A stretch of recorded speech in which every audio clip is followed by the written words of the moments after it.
Algoritmos de Machine Learning tem 165 bancos de dados. E o melhor algoritmo desses três e mais utilizados foi o XGBoost, é o que a gente vê também na prática, que é um algoritmo que funciona muito bem. Porém, o XGBoost que foi o melhor,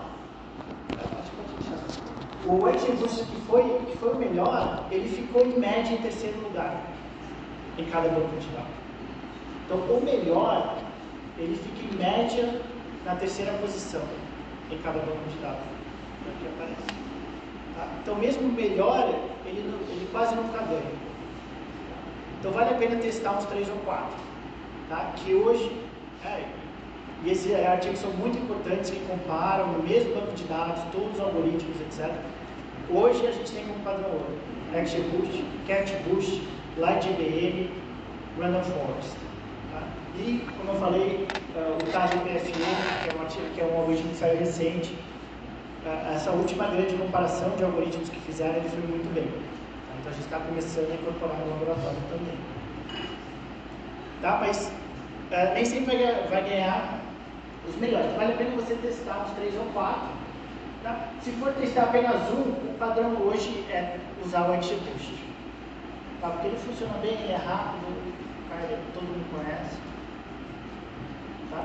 Mas em geral, se vocês tiverem algum tempo, vale a pena, é uma das coisas que vale a pena perder tempo, colocar uns 3 ou 4 algoritmos. Na nossa experiência, de fato, acontece isso. Na maioria das vezes, o XGBoost não ganha. Ele é o melhor, em média. Mas na maioria das vezes ele não ganha. Então vale a pena você ver para esse dado específico que você tem qual é o melhor algoritmo. Então, testar os melhores, não todos. Não todos, porque senão você passa, né? Nos nossos primeiros artigos do laboratório, a gente testava 15 algoritmos. Foi o que eu fiz. Mas aí a gente ia testando 15, ok. Ganhou a XGBoost, depois Random Forest. Próximo artigo, testava os 15 de novo. Poxa, ganhou de novo o XGBoost e Random Forest. Depois próximo, testava os 15 de novo. Poxa, de novo. E a gente foi cortando aqueles que ficavam inúteis. Que são as árvores simples, né? As árvores de decisão, não vale a pena colocar. Um que você vê, que a gente vê muito nos livros texto, Naive Bayes, é um algoritmo muito ruim, mas se você olhar os livros texto publicados aí em 2016, 2017, você vai ver que está lá entre os algoritmos. Hoje ninguém mais trabalhando na área usa o Naive Bayes. Tá? Por quê? Porque você vai ver que ele fica lá atrás sempre. Então, assim, o nosso tempo é melhor utilizado em outras coisas, do que ficar testando algoritmo que não aprende regras muito bem. Tá? Mais alguma dúvida? Então, o nosso objetivo ontem, né, era diferenciar a inferência de predição. Como eu falei para vocês, ainda leva tempo. Tá? Se ontem foi a primeira vez que vocês refletiram sobre isso, ainda leva tempo. Então, não se preocupem se as ideias que vocês tiverem ainda sejam de inferência, tá? Mas vamos trabalhar a cabeça para tentar diferenciar a inferência de predição. E a outra coisa era algoritmos preditivos e algoritmos generativos. Tá? Isso eu acho que na parte de vocês, né, pelo menos com as perguntas, ficou relativamente claro. Tá? A inteligência artificial generativa te gera um produto. Tá? Te gera uma imagem, te gera um texto, te gera um áudio, uma música, está gerando um produto, e a generativa. Tá? E a preditiva te dá uma predição, tá? Que é o que a gente vai ver aqui ao longo do curso. Tá? E a generativa resume o conhecimento existente. Tá? Ele não descobre algo novo, e a preditiva descobre algo novo. Está aprendendo a partir de dados reais do paciente, descobrindo coisas novas. Não está resumindo a literatura igual e a generativa. Tá? Então, mas eu acho que isso ficou claro para vocês. Talvez a questão de predição versus inferência de fato agora tá? Então, vamos começar com essa questão. Então, você vai lá e desenvolve uma pesquisa de predição com machine learning. Depois chega no final, a tua predição não é boa. Por que pode ser que ela não foi boa? Tá? Existem motivos técnicos de análise errada ou incorreta, tá? E existem problemas de fato no que você quer predizer. Tá? Então, os problemas técnicos mais comuns para você chegar no final e você ter um resultado ruim de uma predição são, em primeiro lugar, extrapolação inadequada dos dados. Ou seja, você treina os algoritmos, as regras, num conjunto de dados, e você quer que ele funcione em outra realidade. Provavelmente não vai funcionar tão bem. A predição não vai ser boa. Tá? Porque o algoritmo ele aprendeu na realidade, tá? E você quer que ele funcione para outra realidade totalmente diferente. Então imagine predição de prognóstico de paciente. Né? Ou seja, qual paciente vai acabar indo a óbito daqui a 2 semanas, por exemplo. Tá? Ele aprende com a realidade dos pacientes no Einstein, por exemplo. Você quer que esse algoritmo funcione num hospital pequeno do interior. Tudo é totalmente diferente. Tá? O algoritmo que ele aprende com a realidade do Einstein, você vai querer que esse aprendizado funcione igualmente bem, numa realidade totalmente diferente, onde você tem fatores de risco diferentes, disponibilidade de exames diferentes, a capacidade da pessoa não trabalhar no dia seguinte versus trabalhar no dia seguinte, conseguir comprar um medicamento versus não conseguir comprar um medicamento, o diagnóstico melhor, pior em um lugar e no outro, então tudo muda. Tá? Então você tem que treinar esse algoritmo na realidade que você vai colocar em prática. Então não extrapole, né, um aprendizado para uma coisa totalmente diferente. Tá? Porque o algoritmo ele vai aprender com essa realidade que ele tinha os dados. Tá? Ah, professor, mas aí como é que eu coloco o algoritmo em prática no interior? Treina com os dados do interior.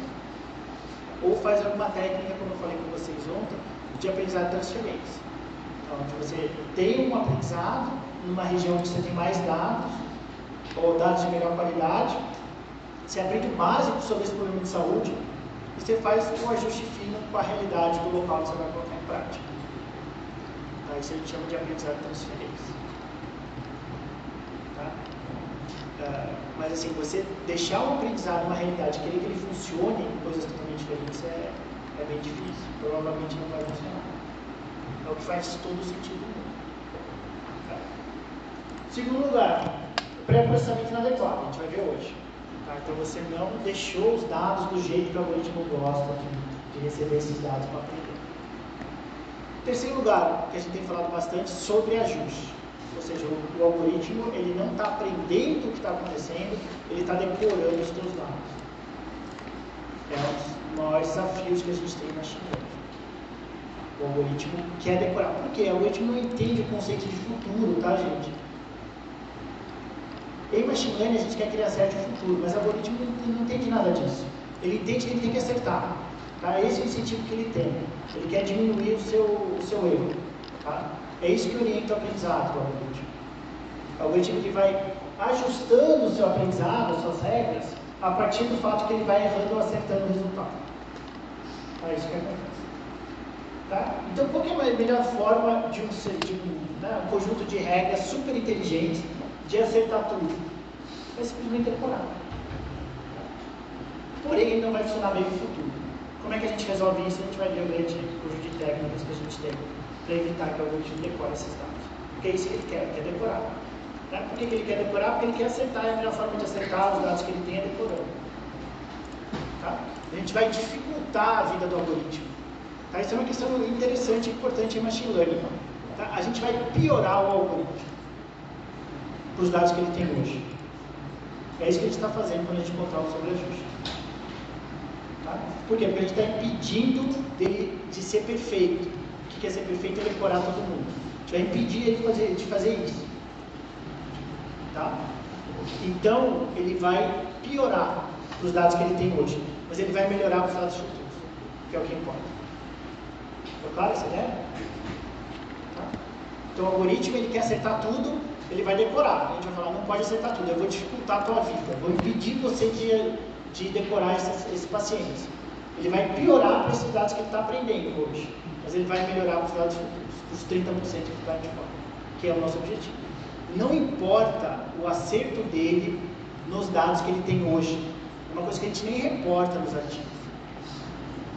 Tá? A gente não reporta a performance do algoritmo nos dados de treino. Nem reporta. É uma informação irrelevante. Tá? É só interessante para saber se está tendo sobreajuste ou não está tendo. Tá? Mas não é um resultado da tua pesquisa relevante. Você falar aqui, ó, nos dados que ele usou para aprender a regra de decisão, ele acertou 99%. Não importa quanto ele acertou nesses dados. Importa quando ele acertou os dados que ele nunca viu antes, tá? Que vieram depois do aprendizado. Professor, mas esse valor é em percentual? A gente vai ver todas as métricas que a gente tem, são várias métricas. Então, mas dos acertos de treino...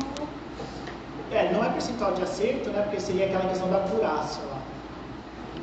Tá? Então, o percentual de acerto é a acurácia, que com dados desbalanceados, como é na área da saúde, você consegue ter 99% de acurácia muito fácil.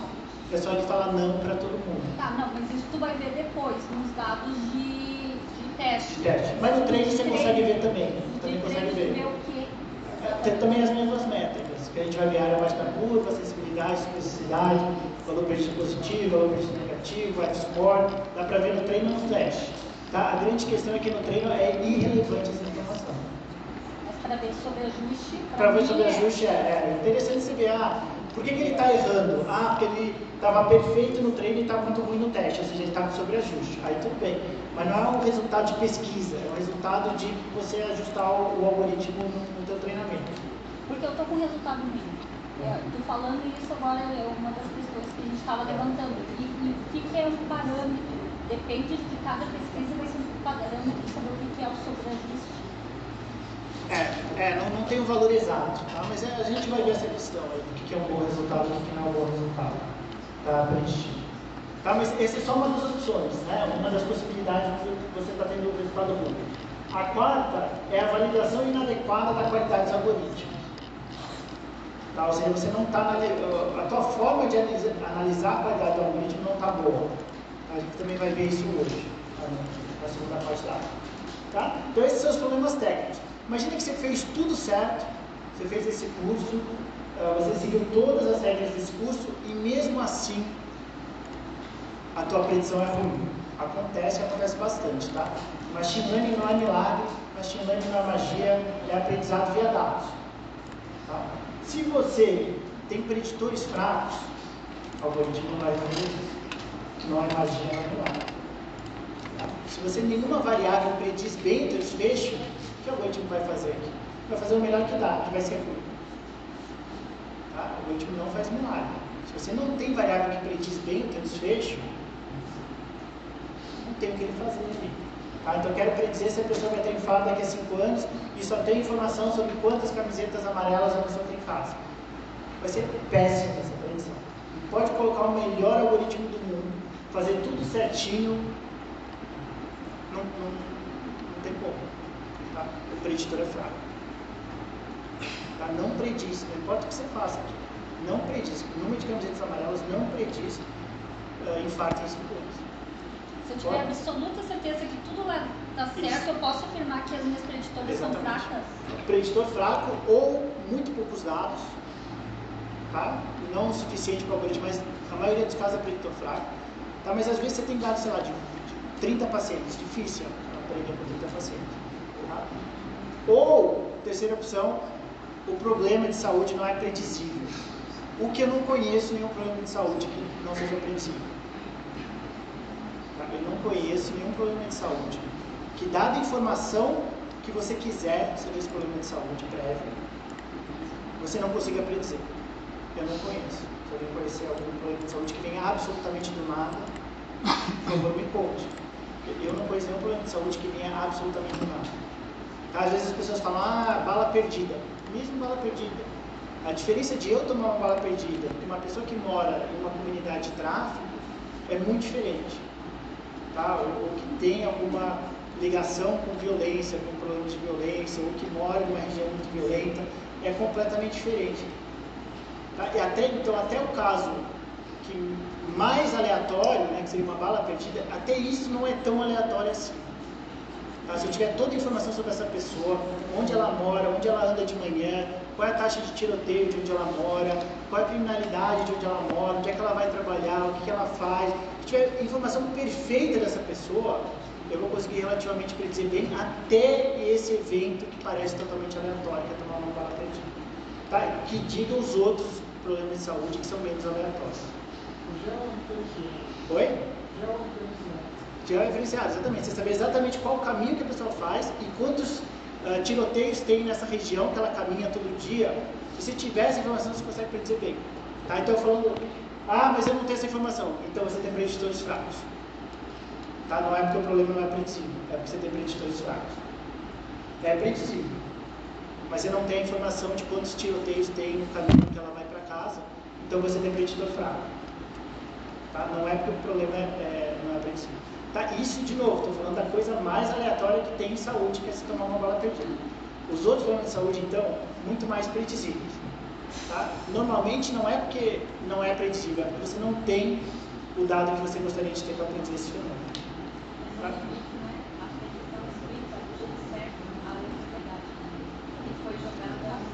Que não é tão aleatório, né?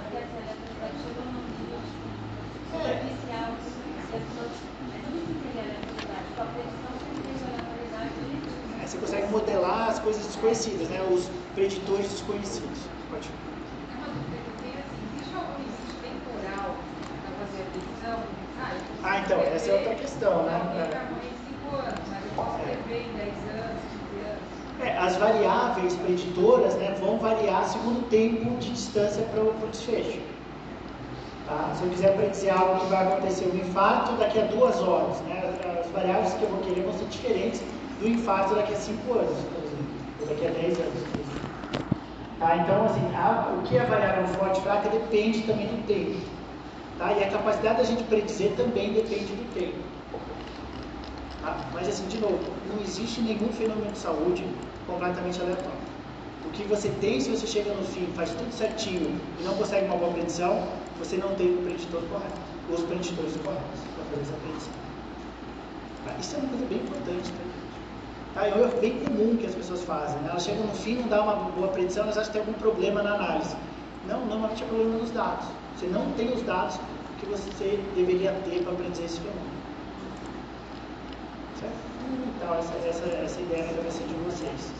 Tá? Porque se você tiver preditor forte, o algoritmo, esses algoritmos que a gente vai ver, estado da arte, eles vão encontrar as regras desse ano. Eles vão encontrar. Se eles não encontraram, se eles não estão predizendo bem, é porque você não tem as variáveis importantes para predizer esse fenômeno.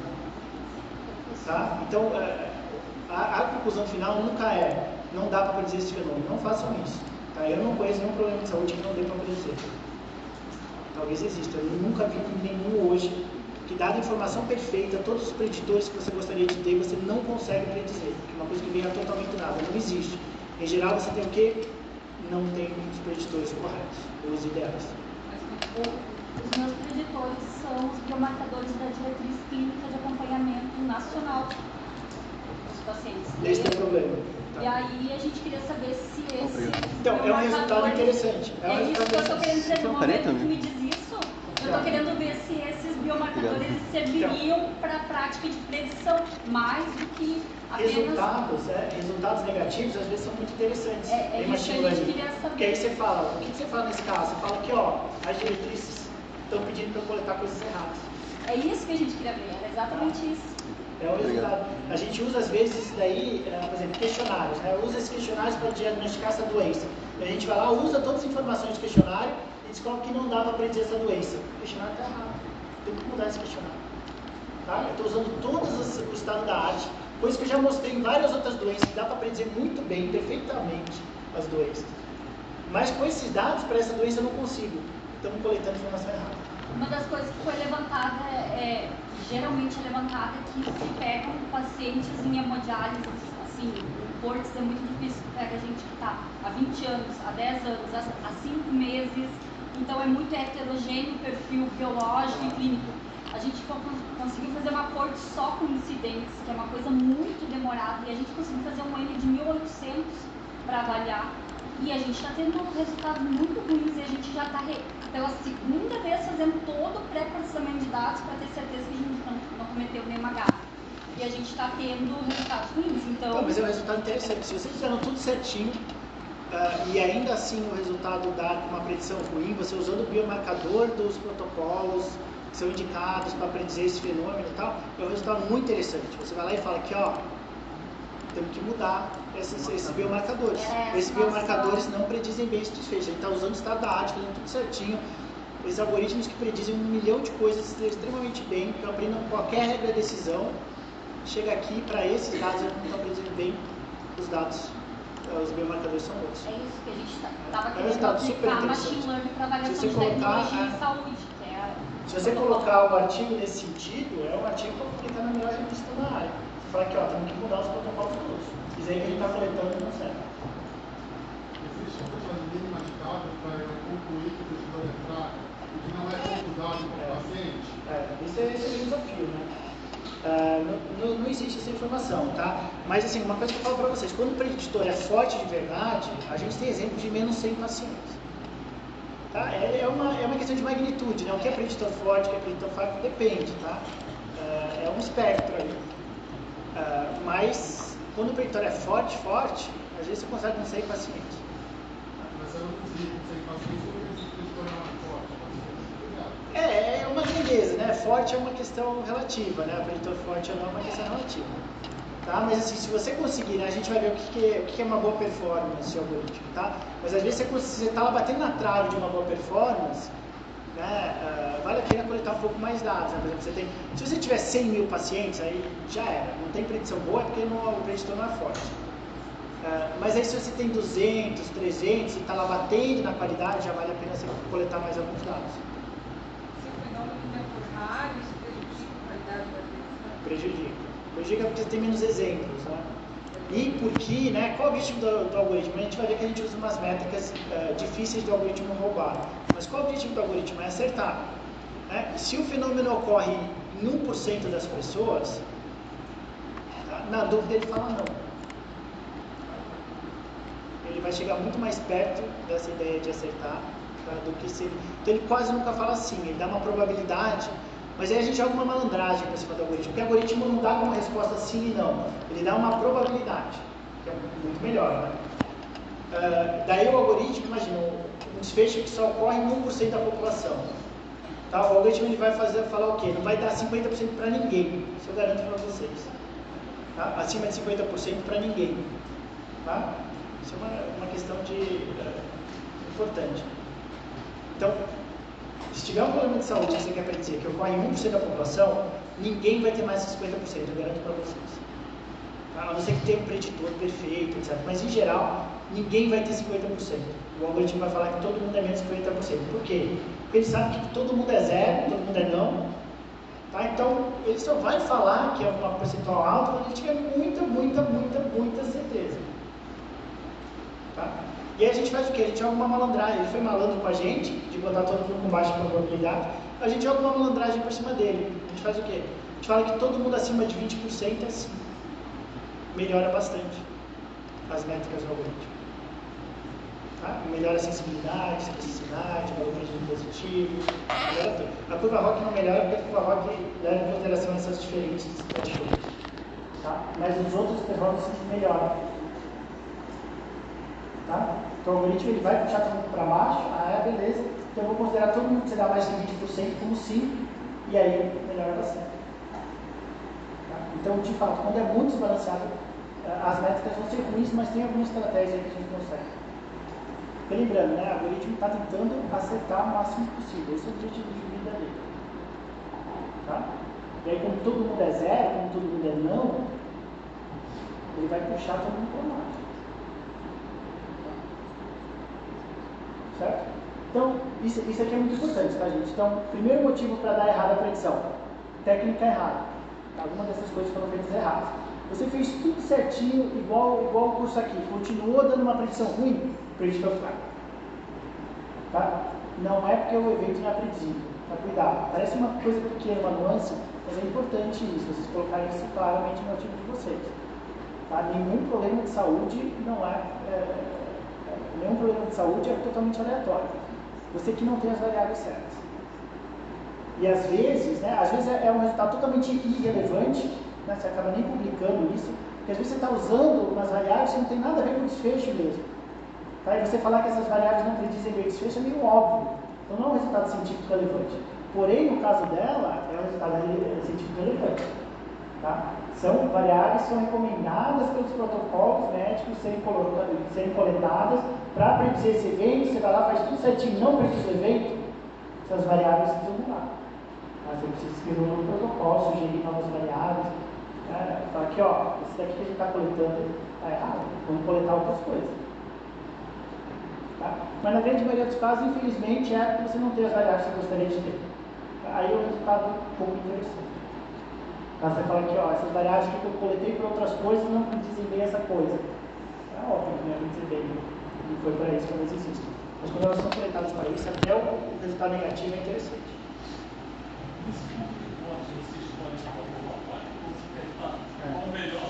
Ótima pergunta.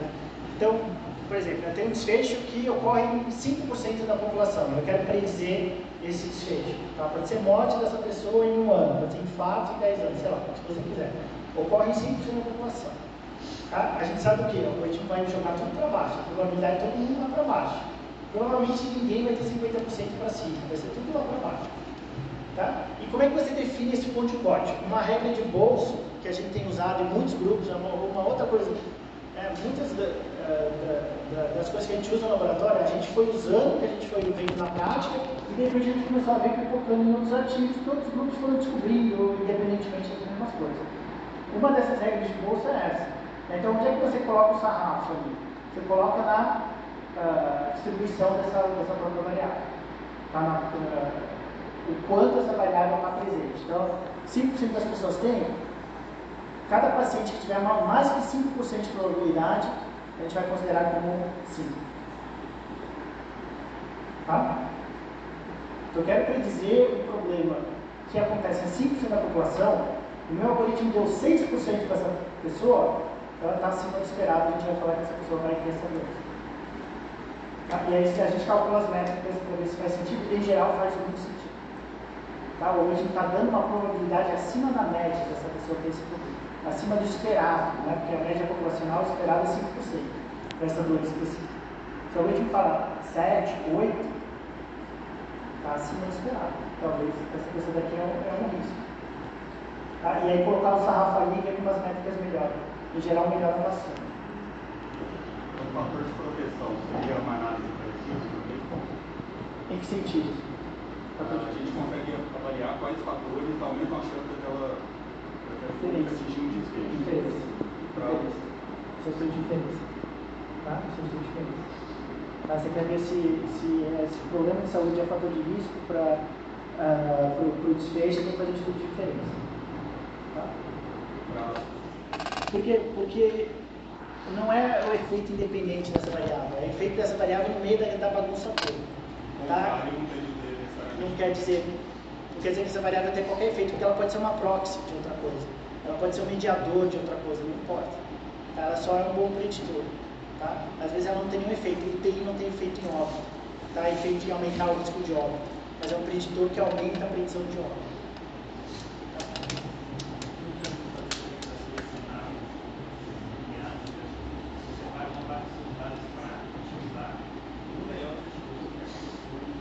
O melhor você pode fazer uma validação nesse sentido. Você pode fazer uma validação. A gente vai ver na segunda parte da aula. Que em vez de só dividir treino e teste, você pode dividir treino, validação e teste. E aí nessa validação você faz essas coisas, né? Vamos mudar o threshold, vamos ver como é que melhora e tal. Tá, mas como regra de bolso, a gente coloca o threshold na presença dessa variável no desfecho.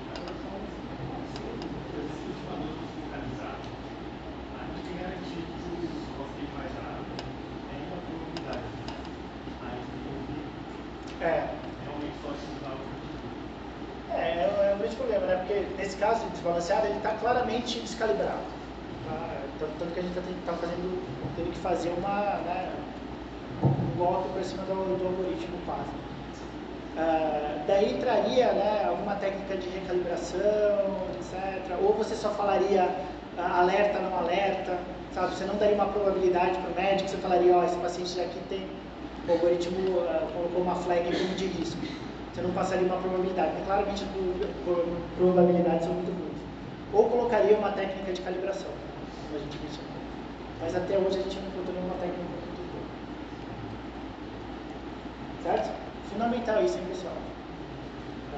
Então, predição ruim, que você fez tudo certo, é porque os preditores são fracos. Tá? Em geral, pode ser porque você tem poucos dados também. Tá? Mas preditor forte é muito mais importante que muito dado pouco dado. Tá? Tá, então, rapidamente, a questão da extrapolação inadequada, né? Então você desenvolve um algoritmo para uma realidade e você acha que vai funcionar outra realidade. Na área da saúde tem muitos fatores afetando o desfecho do paciente. Tá? O que importa? Qualidades profissionais, disponibilidade de exames, disponibilidade de leitos, fator de risco dos pacientes, disponibilidade de medicação. Muita coisa afeta o prognóstico. E o algoritmo ele aprende com uma realidade, você quer que ele nunca viu uma pessoa de baixa renda, por exemplo, no aprendizado. Você quer que ele funcione para uma pessoa de baixa renda, nunca viu nenhuma pessoa que nem essa, não sabe que existe. Então você não pode querer que ele funcione quando ele não faz ideia da existência disso. Tá? Então, extrapolação inadequada, cuidado. Tá? Por isso, um dos motivos pelo qual a validação externa é legal, mas sabe, não invalida o algoritmo. O algoritmo está funcionando no meu hospital, ele está tomando decisão inteligente, eu estou usando. O que me importa se ele funciona no Rio de Janeiro? O que me importa se ele funciona em Bangladesh, Suazilândia? Não importa. Não importa que ele está funcionando, está me ajudando no meu hospital. No meu caso, como é uma nacional, por isso que eu queria ver, será que é os meus dados aqui ou se eu vou aplicar também em outro lugar, é os mesmos dados, é um protocolo? É um resultado interessante, tá? Mas não precisa. Tá? O algoritmo está funcionando no teu hospital, não precisa funcionar em outros. Precisa funcionar na tua realidade. Se você descobrir que o mesmo algoritmo, a mesma regra de decisão funciona no Brasil inteiro, poxa, é um resultado científico super interessante. Mas para o hospital inicial, não muda a vida dele em nada isso. Eu estou testando a diretriz, não o hospital. Estou querendo dar uma resposta para o Ministério da Saúde. Se está coletando os preditores sequais. Pode ser, mas aí eles podem falar o que é, não, mas aí funciona em algumas realidades, não funciona em outras. Desenvolve o algoritmo para cada hospital e mostra que não funciona em nenhuma realidade. É isso que eu estou querendo fazer, por isso que eu estou testando em mais de um lugar. Tá, mas você pode desenvolver no próprio hospital. Tá? Desenvolve no próprio hospital. Não precisa levar o algoritmo de um lado para o outro. Tá? Deixa ele aprender com os próprios dados dos hospitais. Você fala aqui, ó, nas diversas realidades, em nenhuma realidade funciona. Tá? Porque se você criar um algoritmo no hospital e ir transferindo para os outros, eles vão falar que você está transferindo aprendizado de outras realidades. Mas quando você deixa ele aprender com a própria realidade, não funciona essa realidade, é o que o preditor é bom. Quando a gente fala em dados, a característica da variável, essa categoria influencia esse sintoma? Quanto mais informação, melhor, né? Então, uma coisa que a gente nunca faz em predição é categorizar desnecessariamente uma variável. Tá? Se a variável está contínua, deixa ela contínua porque tem mais informação embutida, tá? Do que uma variável categórica. A não ser que as coisas mudem dependendo da categoria. Você quer avisar isso para o algoritmo. Tá? Por exemplo, né, alguma intervenção, se o paciente tem mais que 60 anos, né, o protocolo é receber essa intervenção, e se tem menos que 60 anos, é receber essa outra. Então, você já pode avisar direto para o algoritmo isso, fazer uma variável categórica de idade acima de 60, abaixo de 60. Tá? Ou mesmo de idoso, né? Às vezes você não tem dado suficiente, a gente sabe, a gente tem informação que os fatores que influenciam a saúde dos idosos são diferentes dos fatores que influenciam a saúde das pessoas mais novas. Tá? Então você pode ir lá e criar uma categoria idoso. Sabe? Você acha que você não tem dados suficientes, né? O seu algoritmo não vai aprender que existe essa diferença? Cria uma nova categoria e avisa o algoritmo dessa categoria. Tá? Mas nunca perder informação. Tá? Sempre tem que ser categorizado no sentido de aumentar a informação que você está dando para o algoritmo. Por exemplo, a partir de não sei quantos leucócitos, o tratamento muda para essa doença. Pô, vamos categorizar esse leucócito. Certo? Tá? Então, quais são as técnicas para processamento de dados? Em primeiro lugar, por que a gente usa essas técnicas? Porque funciona. Tá? Seleção de preditores plausíveis. Cuidado com o vazamento de dados. Padronizar variáveis contínuas. Redução de dimensão, a gente não usa tanto. Colinearidade, valores missing. Fundamental. Falar uma coisa que pode parecer absurda para quem vem de inferência, né? Que são basicamente acho que todos vocês começaram, já tem alguma carreira científica, vocês começaram com inferência muito provavelmente. E inferência, missing, valor faltante, é péssimo. Em predição, às vezes é muito interessante. Se vocês entenderem isso, vocês estão entendendo a diferença de inferência para predição. Por que missing muitas vezes é muito interessante para a predição? uma variável importante, uma informação importante para a predição. E inferência é sempre péssimo, você quer ter informação de todo mundo sempre. Em predição, missing, e a gente já tem estudo, que a categoria missing foi um dos preditores mais fortes do desfecho de todos. Tá? Se vocês entenderem isso, vocês entenderam a diferença de inferência para predição. A gente já vai ver na sequência isso, mas fica um bichinho na cabeça de vocês aí para pensar. Por que missing, muitas vezes em predição, é uma informação que a gente gosta de missing, a gente acha legal quando tem missing. Tá? Nem sempre, a gente vai ver quais são os casos, nem sempre. Tá? Mas dependendo do missing, é uma informação preditora bem forte para a gente. No caso do modelo autointeressivo, como é que esses mísseis deixariam? De série temporal, você está falando? Então a gente não vai ver muita questão de série temporal aqui, tá? Não é muito a minha área. Mas de fato, em série temporal também seria um problema. Tá? A não ser que então, eu não conheço muito série temporal. Mas a não ser que seja que nem o que a gente vai ver aqui, que tem informação preditiva por trás. Ele assume isso como negativo, é isso? Não, a gente informa o algoritmo que isso é um valor que não foi coletado. Tá? A gente cria uma nova categoria de missing. A gente vai ver como a gente faz. Tá? A gente avisa o algoritmo que isso é o resultado faltante. E muitas vezes o algoritmo usa muito essa informação para predizer o fenômeno.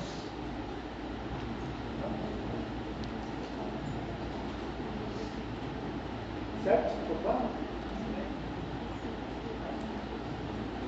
Bom, só para não confundir vocês, eu vou dar spoiler então. Por que missing é importante? Porque existe informação preditora importante em muitos casos.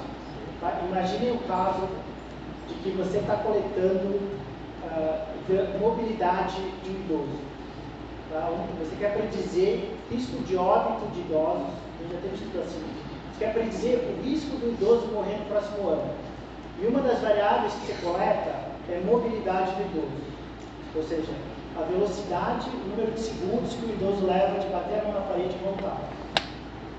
Tá? Você tem alguns idosos com missing. O que aconteceu aqui?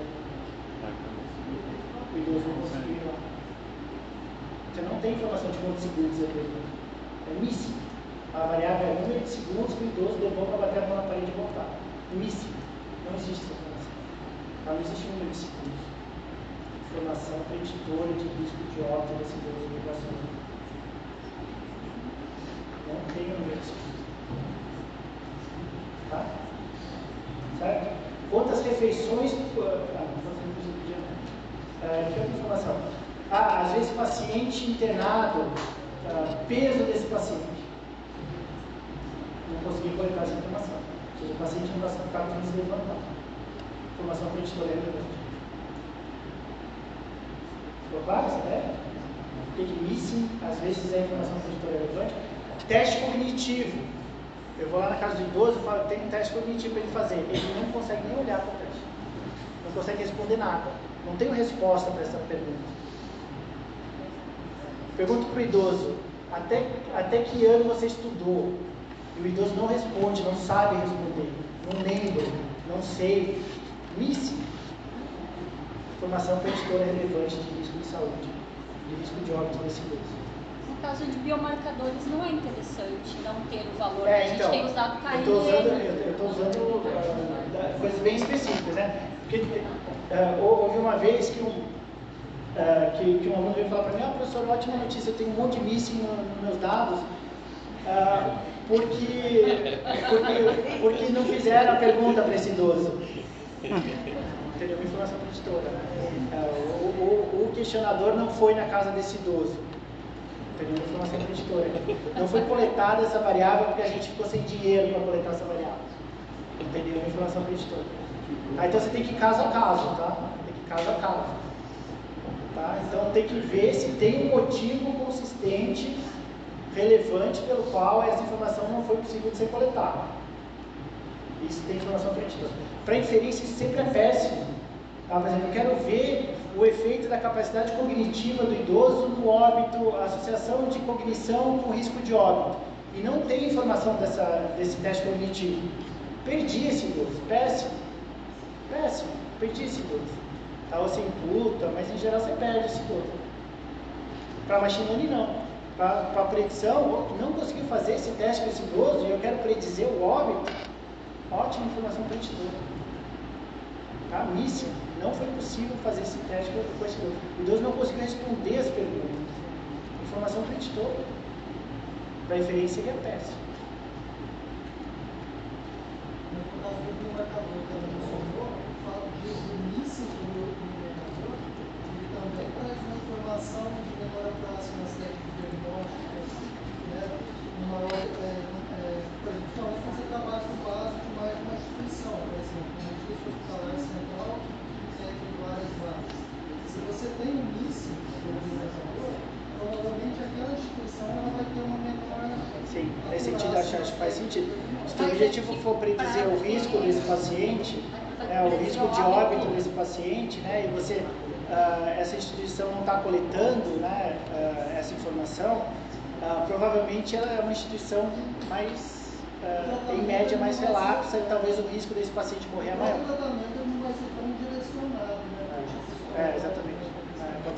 Pode ser uma instituição mais relapsa, que não está observando de fato esse paciente. Então pode ter informação preditiva, não sei. Tá, mas com certeza, se você quer predizer a mortalidade do idoso, o idoso não faz o teste de mobilidade, essa informação preditora é relevante. Não responde o exame cognitivo, informação preditora relevante para a obra. Ficou claro essa ideia? Então, se vocês entenderem, vocês estão entendendo já a diferença de inferência para predição. Certo? Então, e aí, one-hot encoding e target encoding, que é uma coisa nova, que a gente está vendo cada vez mais em artigos, a gente está incorporando também no laboratório. Então, vamos lá, preditores plausíveis. Primeira coisa, que eu falei ontem para vocês, sentar com o especialista. Tá? Ok, vou fazer um estudo de predição de infarto. Tem esse banco de dados, quero predizer infarto? Chama um especialista para o laboratório. Vamos lá, a gente senta e a gente vai variável por variável. Porque às vezes você tem um exame, né, por exemplo, exame de miopia, e você quer predizer infarto. Você tira essa variável aqui. Você vai tirando essas coisas totalmente irrelevantes. Tá? Você vai com ele, mas aí você também fala, ó, não precisa causar, é aquela história que eu falei para vocês ontem. Então não precisa causar, pode ser indiretamente, pode ser uma proxy, tal, mas alguma coisa que você acha que talvez tenha ali alguma informação preditora. Oi? Engenharia de requisitos? Chamo disso, mas engenharia de feature engineering, né, o pessoal chama. Engenharia de features, né, de variáveis. Certo? Então a primeira coisa é isso, tirar qualquer coisa que não tem nenhuma chance de estar associada com você. Por que isso? Sabe, professor, mas o algoritmo não deveria descobrir isso? O que é relevante e o que não é relevante por si próprio? Às vezes coincidência acontece. Em um banco de dados muito grandes, com milhares de variáveis, você vai ter algumas coincidências ali. Tá? Irrelevantes. Que vão funcionar, às vezes estão ali nessa coincidência, né? Às vezes você tem 10 pacientes que têm mais do que 5 camisetas laranjas, né? E esses 10 pacientes, por que você está coletando milhares de variáveis? Para essa variável, todos esses 10 pacientes acabaram tendo infarto. Tá? Porque você está coletando milhões, milhares de variáveis, milhões, em algum momento vai ter alguma coincidência. Tá? De que todas as pessoas que têm essa variável rara vão ter um desfecho. Acontece, coincidência acontece. E o algoritmo que não sabe nada disso, ele vai falar, puxa, todo mundo que tem 10 camisetas laranjas, 5 camisetas laranjas, acaba tendo infarto. Importantíssima essa variável. Ele vai puxar essa variável. Mas é uma coincidência, por quê? Porque você está analisando milhares de variáveis. Você deixou todas ali, alguma coincidência vai ter.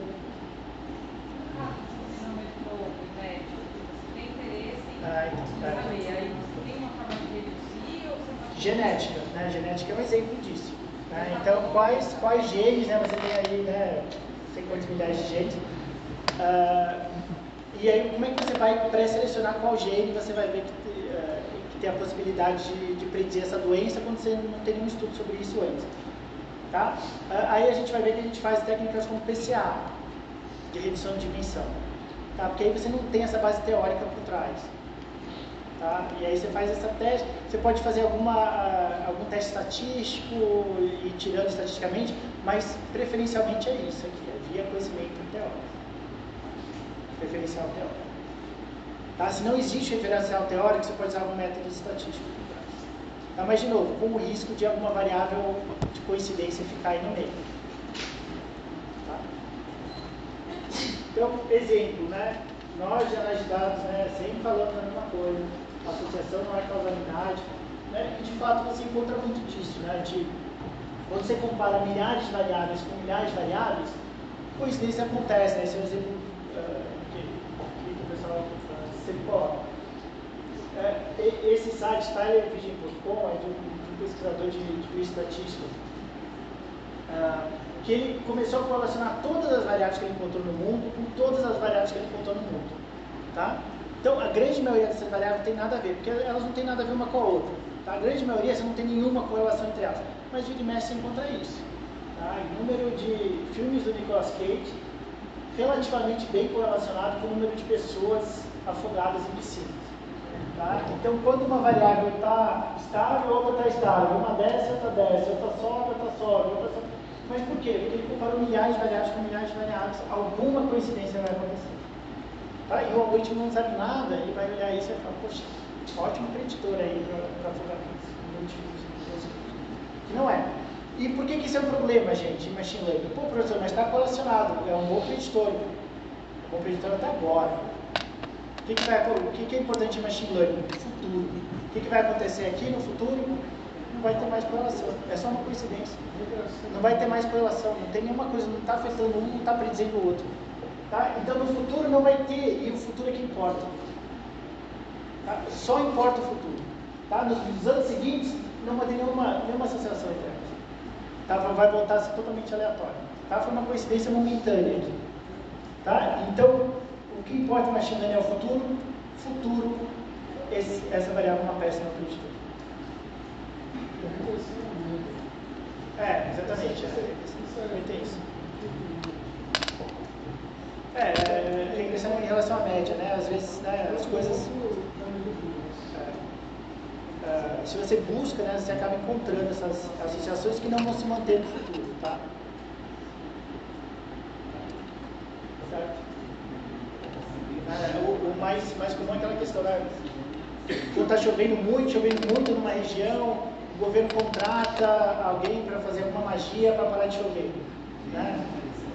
E aí funciona, mas por quê? Porque a regressão em relação à média, choveu, uma hora tem que parar essa chuva, né? E aí na hora que o cara entra é a hora que é o momento de parar a chuva e parece que essa pessoa que causou, na verdade, uma regressão em relação à média. Não dá para ficar chovendo o dia inteiro, uma hora tem que parar e a pessoa que vai fazer essa magia, é na hora que de fato para de chover, que já ia parar de chover. Certo? Então é muito importante fazer pré-seleção de preditores de algoritmos. Tá? De novo, não precisa causar, tá?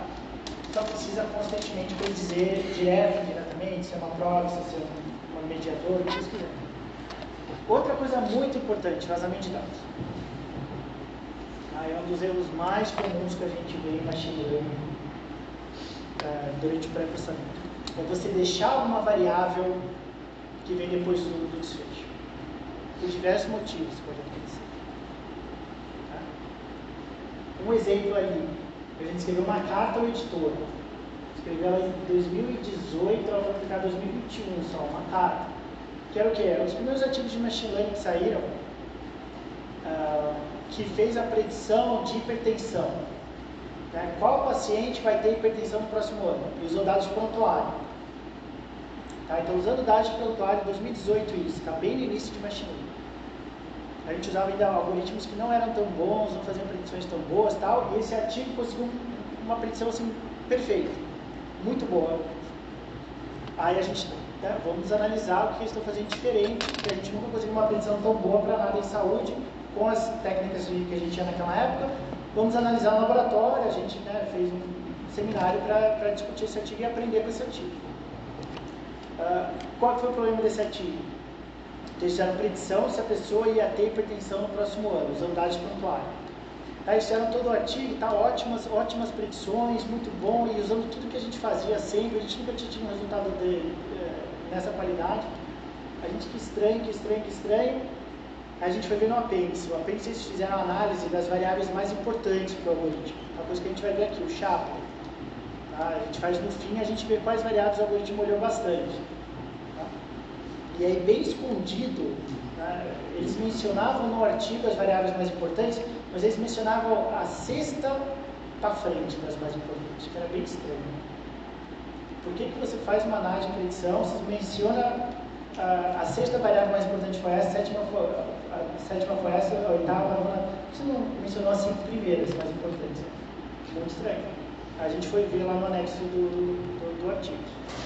Das 6 variáveis mais importantes para o algoritmo, 5 eram o paciente tomar medicamento antihipertensivo. Ou seja, as pessoas já tinham hipertensão. Você está tentando predizer quem vai ter hipertensão no próximo ano. E você está usando informação sobre medicamento antihipertensivo. Para saber. Então, o que estava acontecendo aqui? As pessoas já tinham hipertensão, só não tinham essa informação no prontuário eletrônico ainda. E aí, quando foram colocar no ano seguinte, os pesquisadores partiram do princípio, isso aqui é um diagnóstico de hipertensão. Não, a pessoa estava tomando medicamento antihipertensivo, ela já tinha hipertensão. Só não estava essa informação no prontuário. Tá? E o algoritmo não é bobo nem nada, ele viu que todo mundo que toma que tem essa variável de medicamento antihipertensivo, acaba vindo a informação no ano seguinte que ela tem hipertensão. Tá? Então é um clássico, o algoritmo é malandro, tá? O algoritmo é malandro. Se ele tem uma oportunidade de roubar, ele vai roubar. Tá? E aí ele viu que sempre quando a pessoa tinha essa variável desse medicamento, que ele não sabe o que é, mas estava ali, essa variável existe, no ano seguinte a pessoa aparecia hipertensão no prontuário eletrônico dela. A pessoa já tinha hipertensão.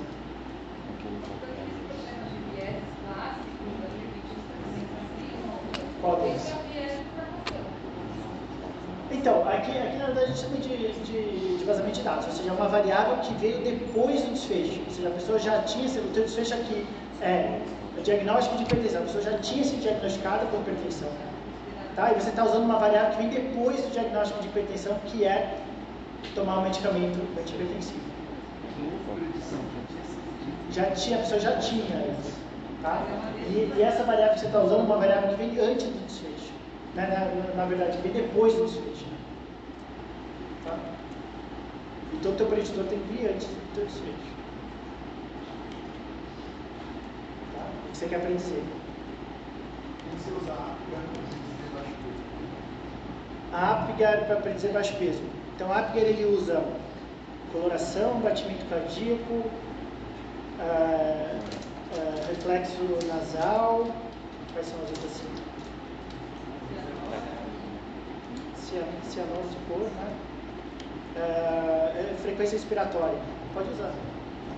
Só tem a porta do cimento, que é a coisa baixo peso. Nesse sentido sim, nesse sentido é verdade.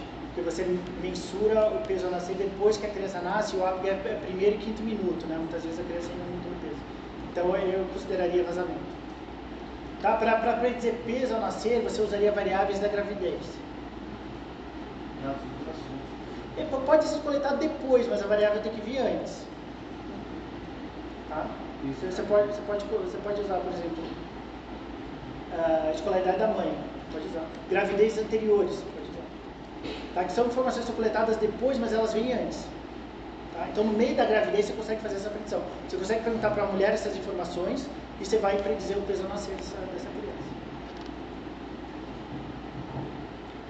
Tá? Certo? Então, isso. Outro exemplo clássico, né, que sempre está em... Né, então, e aí a gente escreveu essa carta ao editor para exatamente aproveitar e ensinar sobre vazamento de dados, que é uma coisa que a gente não deu muito na literatura. Então, a gente escreveu essa carta, a gente definiu, colocou exemplos, fez umas análises. Nesse caso da hipertensão, se ele tivesse colocado hipertensão ou uso de antihipertensivo, daria a categoria... Mas aí você ia ter que tirar todo mundo que E a tua amostra ia mudar totalmente, porque você ia ter que tirar todo mundo que tomava antihipertensivo antes. Tá? Porque você quer predizer hipertensão, você vai tirar todo mundo que tinha hipertensão no início. Já. Tá? Então, quer saber quem vai ter hipertensão no próximo ano, a pessoa não pode já ter, porque senão ela já tem, não faz sentido fazer essa predição. E aí você tinha que tirar as pessoas que tomavam antihipertensivo. Também você pode predizer, ó, tomar. Porque assim, no fundo, você toma antihipertensivo, você tem hipertensão, né? Então ia dar mais ou menos uma vez. Então, provavelmente ele Considerar tudo como hipertensão. Né? Você consideraria, olha, minha definição de hipertensão é se você aparecer hipertensão no prontuário ou começar a tomar medicamento antihipertensivo. A gente pode ter algumas questões, por exemplo, tomar um inibidor da